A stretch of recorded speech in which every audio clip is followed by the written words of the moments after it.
Because you are that, you are capable. You are gifted and you are so unique. All of the things that you may hate about yourself are your strengths. It's okay to be soft. It's okay to be opinionated. It's okay to be different. And it's so okay to just be you. The world awaits to receive you. Welcome.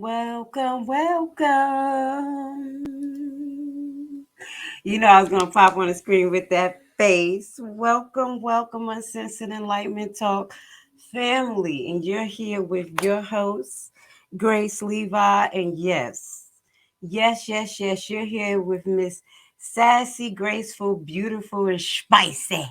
And we're going to have a great night tonight. But we still talking about Riri and her damn devil worshiping. Okay. Now, I want to move on to our final topic. This is, if you can take it, you can take it. If you cannot, then it's okay because it's not for you. This is actually is going to be one of our videos that we start working on where we're going to dedicate to XXXTentacion. And the reason why I'm going to dedicate a series of videos to him is because of his mind and his heart, and as well as him being an artist that was taken away from us very young. He was very young. He was like my son's age. It was ridiculous.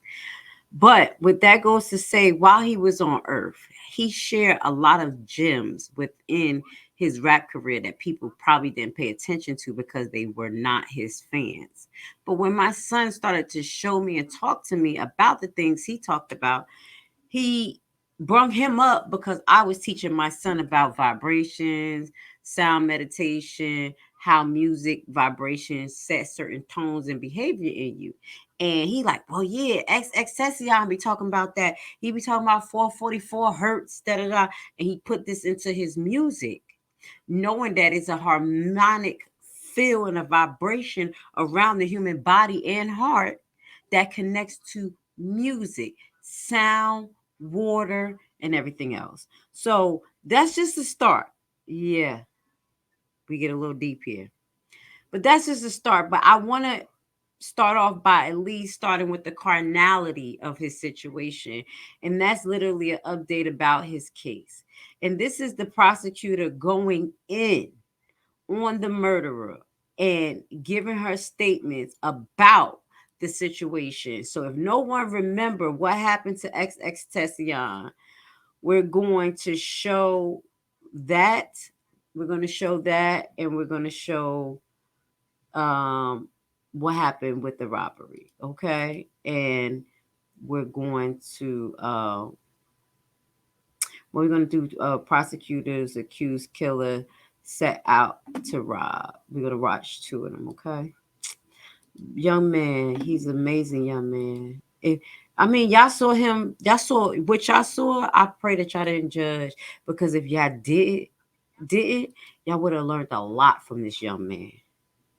He was saying so many things, and he opened that young generation up to vibrational healing and knowing about vibrational manipulation. So I have to respect XXXTentacion.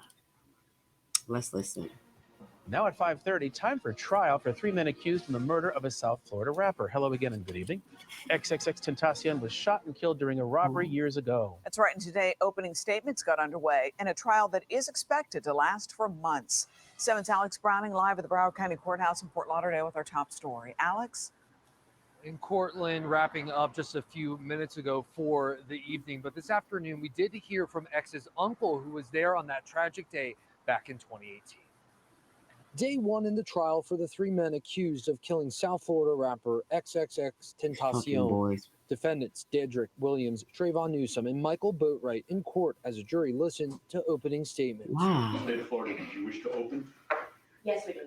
The rapper, whose real name is Jose Onfroy, was killed back in June of 2018 as he left Riva Motorsport in Deerfield Beach. He'd gone to the bike dealership that day with a relative after withdrawing $50,000 from the bank.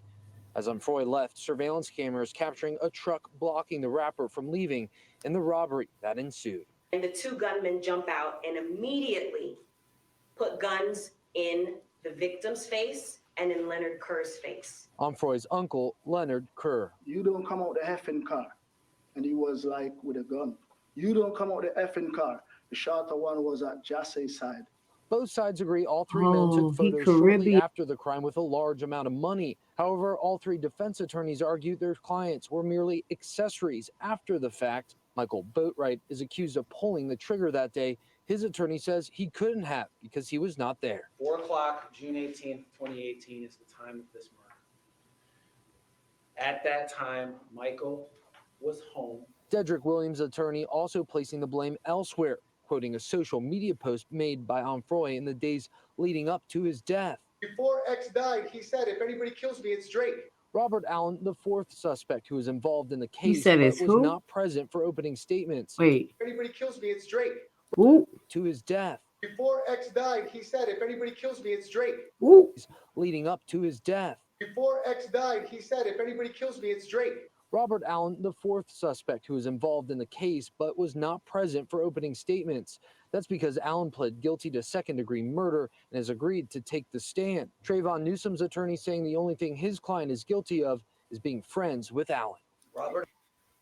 Oh, all right. That just sure enough opened. I was like, who? What? You heard it there. His attorney said allegedly. XXXTentacion said, if anything happened to me, it's allegedly Drake. He said Drake. We're going to keep that video because what we're going to be doing is doing, like we said, updates on XXXTentacion. We're going to be updating you on YSL as well as NBA Youngboy and any other rapper that True Bandit wants to focus in on. Now, let's get into the prosecutor's opening statement because she better be going. She going for blood. And I didn't even know XXXTentacion was Caribbean. His uncle sound Caribbean. Now, it's so weird. I just got to keep it real. I don't even care if he sound Caribbean. My thing is, how did they know that he pulled $50,000 out of his bank account? Did he make a post? Do anybody know did XXXTentacion make a post and was recording what he was doing? Because that is one of the biggest mistakes that people can do, especially being celebrities and making money moves. I'm not sure if that was happening because I told you I wasn't following him, but it's so weird that his uncle was in the car with him and his uncle's alive. So I'm just not going to say nothing on that note because it's just a little weird. But I'm still learning just like you guys, but y'all see how I am. I'm going to ask some questions. I'm going to ask some real critical questions, and it got to make sense. So now we're going to watch the opening statements. We probably don't watch a full 20 minutes, probably about 10 minutes. And then I'm going to share the link with you guys in the description like I always do. And we're going to break the video down so you can watch clips of the specific subject matter throughout the week, okay? You're going to hear testimony and you're going to see evidence about 5 lives. 5 lives that converged on June 18th of 2018, costing the victim in this case, Jassay Onfroy, his life. The other 4 lives that you're going to hear about are Dedrick Williams, who's on the end over there with the bow tie. You're going to hear about Trayvon Newsom, who's in the middle in gray. And you're going to hear about Michael Boatwright, who has on a turtleneck. You'll also hear about Robert Allen, who's not seated here today, but you'll hear directly from him. He'll testify, he's in custody, and he'll tell you about his role with respect to what happened and the planning and everything that happened with this homicide. Some of the evidence that you're going to hear first starts with the day before June 18th. The day before June 18th, on June 17th, around 8 o'clock at night, you're going to hear from Tanisha Clark. This mistake is costing Amazon Prime shoppers big. Are you still using Prime? Tanisha Clark has a job, but makes side money by renting out her car to through an app called Turo. You'll hear how Turo is kind of like an Airbnb, but for cars. A person can put their car on the app for rental, and someone on the other end can rent directly from the person who is renting their car through Turo. Wow. Tanisha Clark, you'll hear, doesn't know the defendants. She had no connection to this case other than her Dodge Journey. She got prepared for it to be rented for one day. And so when she rents her car, she is greeted by Tony Robinson. You'll hear how Tony Robinson was very close friends with the defendant, Dietrich Williams. She was so close to Dietrich, she actually referred to herself as his sister. They aren't related, but they refer to themselves, she refers to herself as his sister.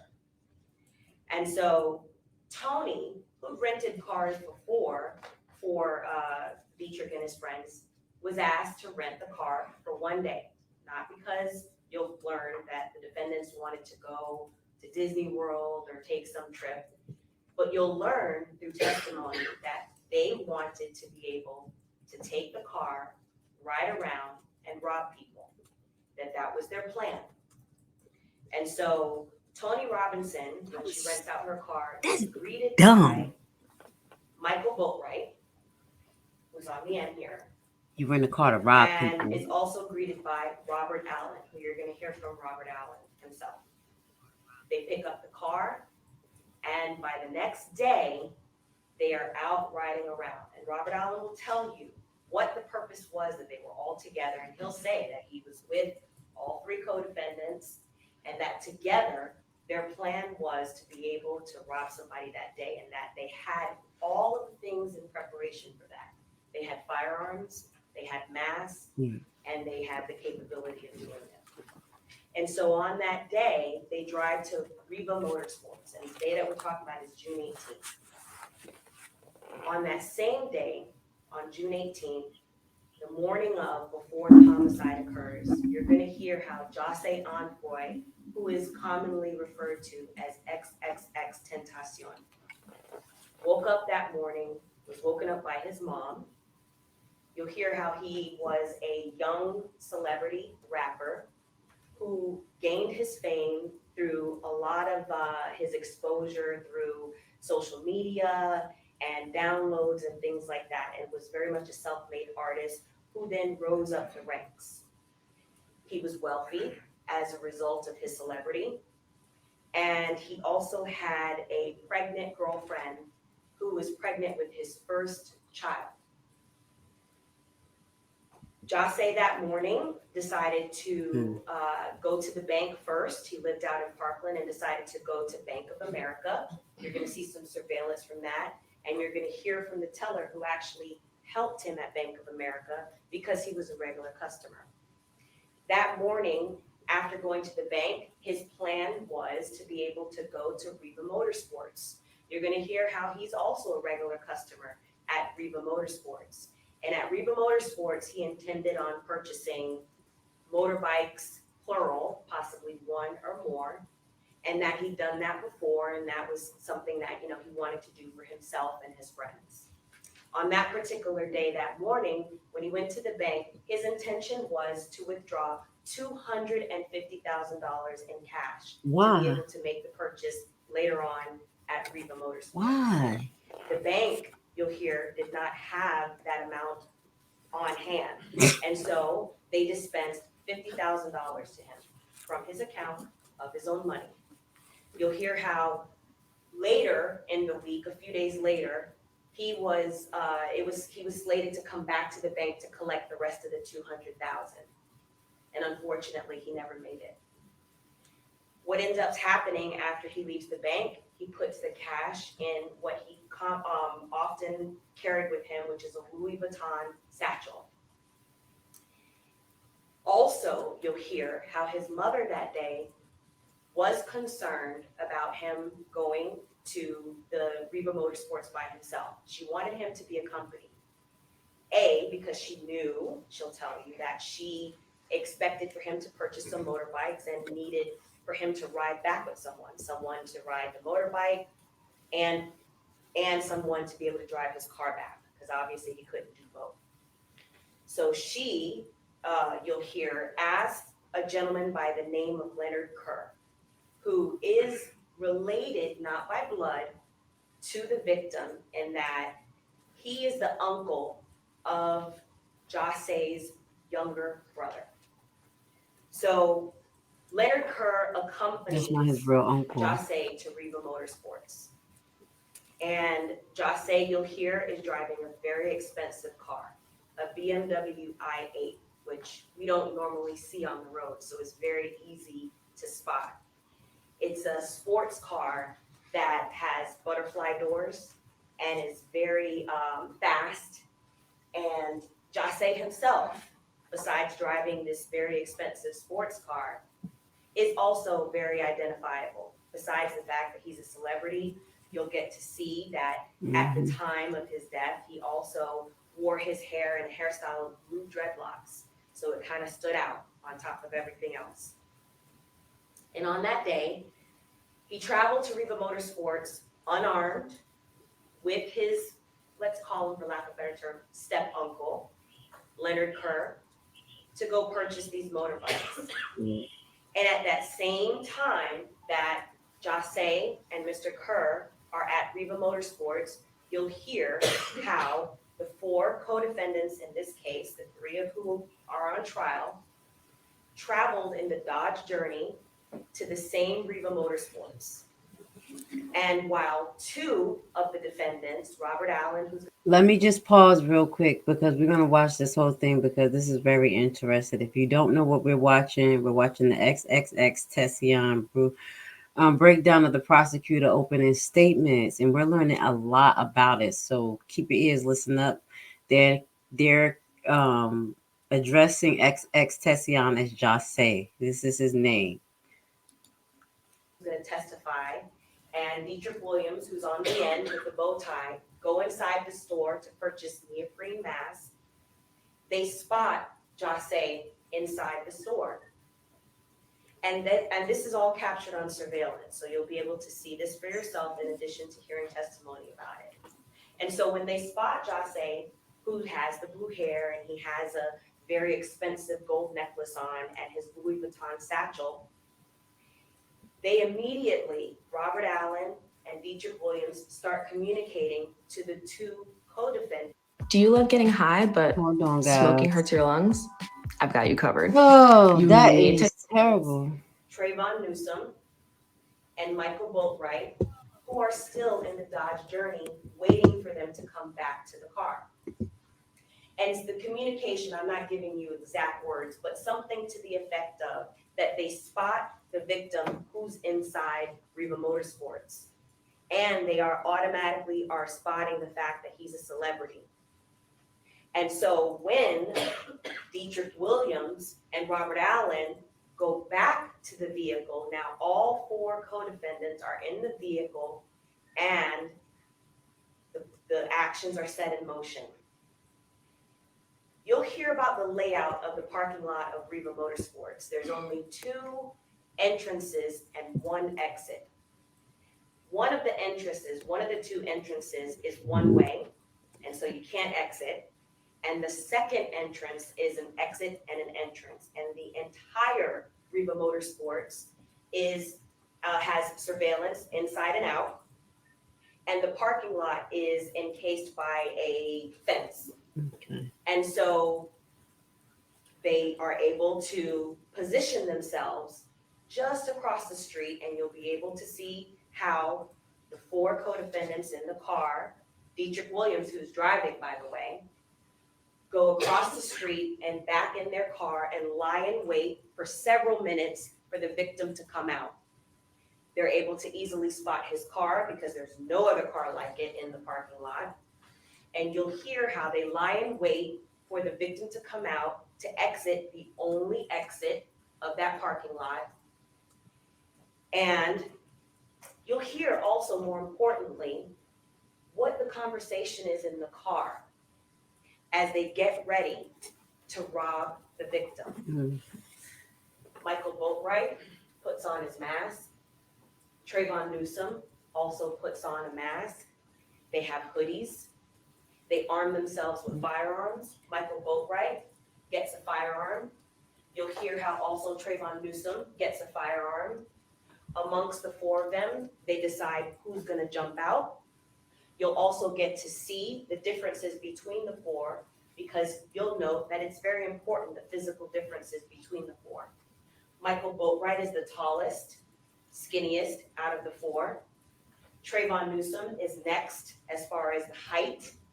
And there's a big height difference between Michael Boatwright, Trayvon Newsome, and Dietrich Williams, who's the shortest and stocky build. You'll also be able to see that day, Dietrich Williams has tattoos. His nickname is actually Tattoo Chucky. And in addition to the fact that Dietrich Williams is very short in stature and stocky compared to the two gunmen, Robert Allen, you'll see, is also short, and he's also overweight, significantly overweight, and more overweight than the three co-defendants that are sitting here before you.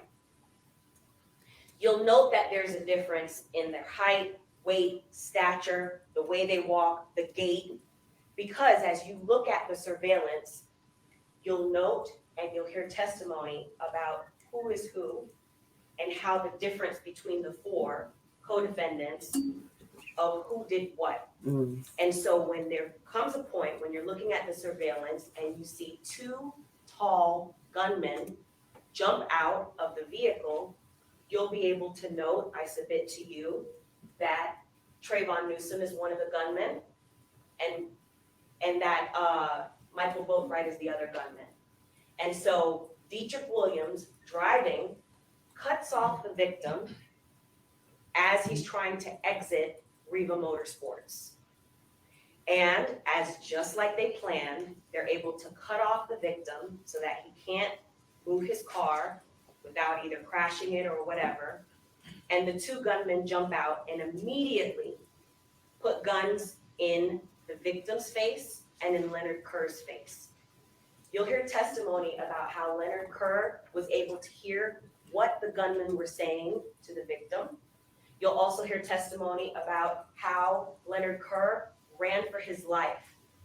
And so as Jase is there, unarmed, in the driver's seat, surprised by the two gunmen in this case, you'll hear how they start struggling with him, punching him, and that both of the gunmen at one point are trying to get his property from him. They're able to wrestle away from him the satchel that had the $50,000 in cash. And without any provocation, without any type of weapons or anything being used by the victim, you'll hear how Michael Boatwright fires several times, killing the victim at close range. You'll also be able to see the surveillance that shows this. All right. So this is where we're going to stop tonight. We're going into 2 hours of the broadcast, and we're going to keep you posted, and we're going to do a whole separate broadcast on XXXTentacion and his case. I want to say thank you guys for popping in, coming to say hi to Grace Levi, laughing at me, being mad at me, whatever you want to do. Just like, share, hit the like button. We are here to stay. I'm here to stay. We're going to be doing our hot topics at least once or twice a week. You already know we're going to give it to you live, real, and raw, and we're going to give you updates. Please keep your eyes open for our Jay-Z and Beyonce witchy documentary. We should be releasing something at least by Tuesday. It's going to be about 4-part series, okay? Because they got a lot going on. So I love you guys. Thank you for being here with Grace Levi. I appreciate you. Hit the like button, baby, because we in it to win it. I still got that finger up. Why I got the finger up? Would you like to learn a brand new and innovative way to invest your extra money that has a low barrier to entry and low competition? What if I told you that it is a guaranteed method to get up to 18 to 20% return on your investment? Tax lien and deed purchasing is the only way to get into the real estate market through the back door. No credit and no loans needed. This method isn't commonly taught, and therefore the competition is very low, for now. Put together a 14-hour info-packed course which will teach you everything you'll need to know to get started. Learn at your own pace, step-by-step guided video and aids to start you on the TLC deed investment process. The course offers many learning tools for new investors, helping ensure you safely invest in tax liens and deeds. Contact us today and join the buyback team. Answer. Because you are that, you are capable. You are gifted and you are so unique. All of the things that you may hate about yourself are your strengths. It's okay to be soft. It's okay to be opinionated. It's okay to be different.